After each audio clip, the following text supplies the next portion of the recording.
C'est une histoire d'honneur, de terre et de gros sous. En 1978, un syndic de faillite oblige le baron Fourne à vendre sa propriété de Limoux. Le maire de la commune lui en avait promis un bon prix. Mais le jour des enchères, il est absent. C'est le directeur de la coopérative de Blanquette qui achète les terres pour une bouchée de pain. Magouille, s'écrie le baron qui porte plainte contre X pour entrave à la liberté des enchères.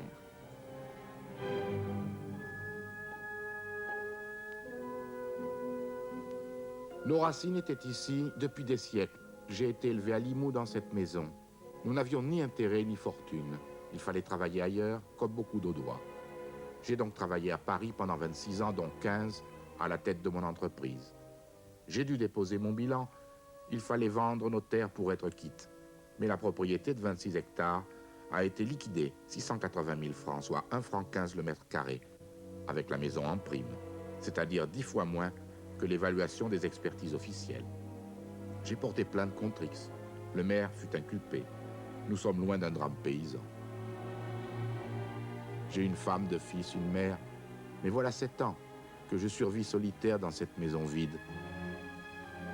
Je voulais qu'il soit restitué à ma famille le passeport pour la dignité qui lui avait été confisqué. J'ai dû tout sacrifier à cette priorité. Ma vie familiale, le confort élémentaire, ma situation jusqu'à ma liberté. Car je n'ai pas décidé de m'enfermer, cette réclusion m'a été imposée.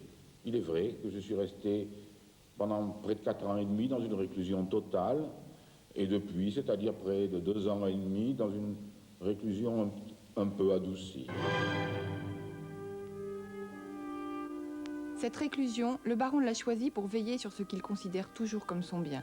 De cette guerre de procédure, en effet, il attend tout. La condamnation du maire, l'annulation des enchères et la possibilité de revendre la propriété. Demeurer là, tel un veilleur dans sa tour de guet, c'est sa façon à lui de rester fidèle à l'honneur de la famille Fourne. Le baron Fourne restera à Limoux. C'est le seul héritage insaisissable que je n'arbore pas, puisque l'on m'accorde ce titre que je ne porte pas à la ville. Et puis Ferdinand Fourne est une autre personne dont le sort est incertain et qui importe assez peu. J'ai été pendant quelques années le symbole de tous ceux qui sont malheureux de bonne foi.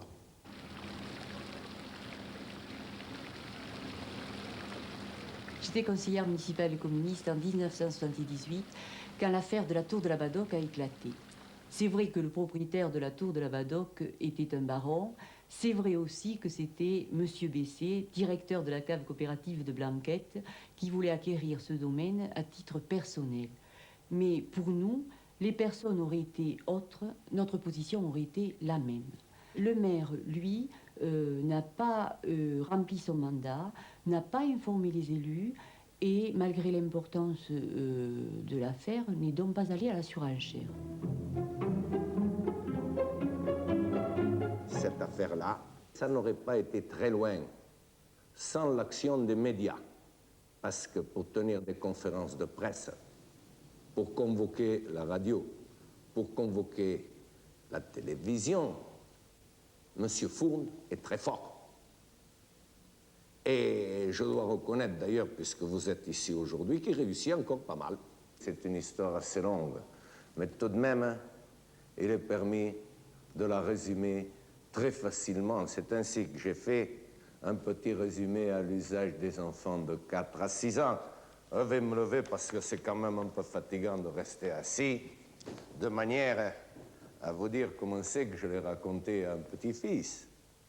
Ben, il était une fois un marchand de salade à qui ses parents avaient légué quelques biens qui auraient pu lui permettre de vivre confortablement toute sa vie.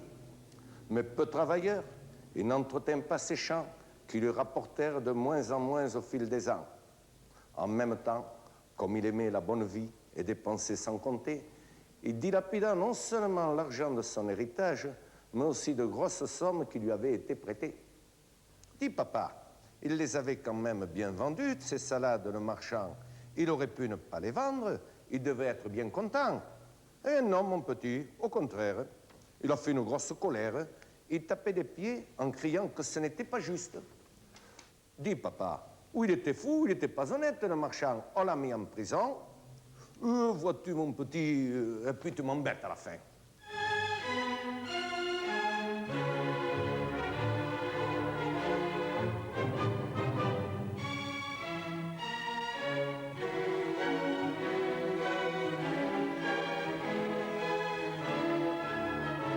La justice a dit son dernier mot, vous avez perdu. Quel est votre avenir? Comment le voyez-vous? Qu'est-ce que vous allez faire? Je conviens que je n'ai pas atteint mon objectif, obtenir la nullité de ces étranges enchères pour pouvoir vendre cette propriété dans des conditions normales. En ce qui concerne l'avenir, je ne fais pas de projet. Il faut d'abord que j'assume l'échéance. L'échéance qui va venir bientôt. J'ai reçu la notification régulière du préfet de l'Aude me disant que si je ne quitte pas les lieux que je dois quitter, j'y serai contraint par la force publique.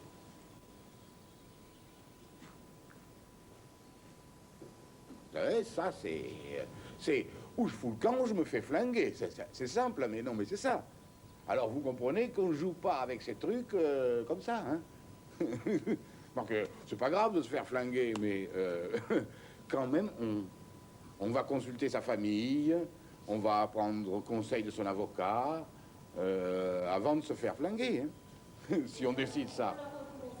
C'est grave, hein.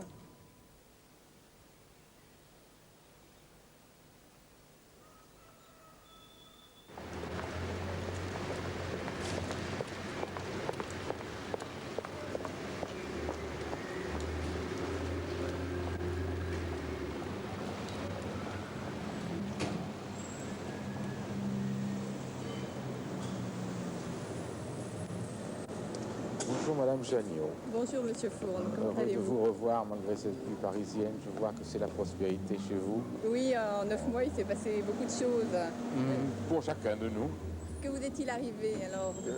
Oh bien, l'échéance, prévisible, prévue.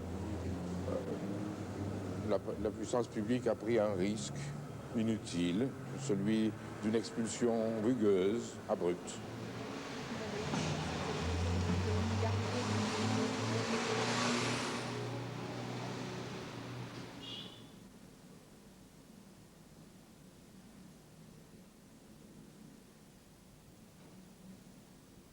Baron Fourne. Un instant, Madame Janniot. Nous sommes ici à Paris, la place des Barons Fourne est à Limoux.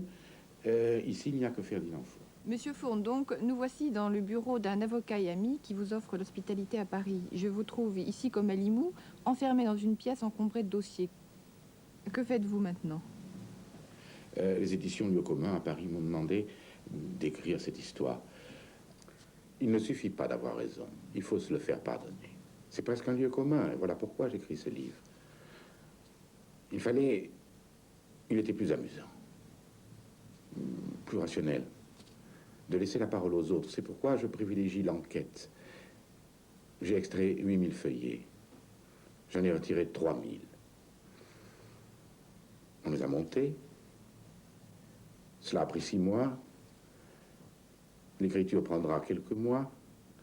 Et j'espère que ce témoignage sera édité et publié en octobre 86.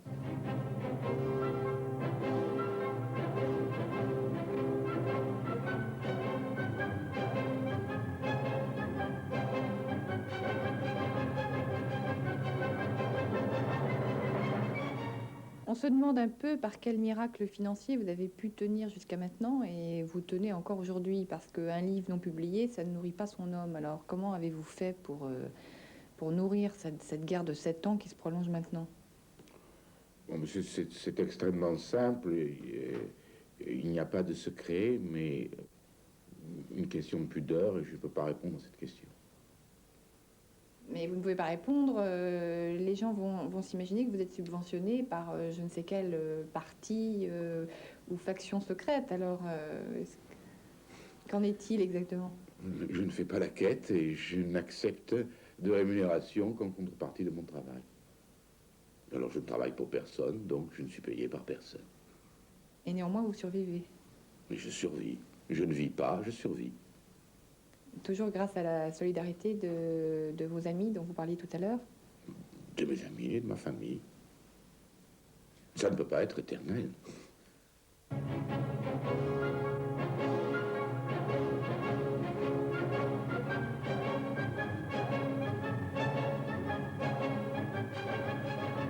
Le mot avenir a-t-il un sens pour vous? Si l'avenir n'avait pas de sens, je ne serais pas là aujourd'hui. Par nécessité et par goût, je suis tout à fait résolu à me faire une place au soleil. J'ai vu beaucoup de choses, mais j'ai l'impression de jamais avoir servi, ou pas suffisamment. Je me sens presque neuf. Après tout, selon Aristote, l'avenir commence aujourd'hui.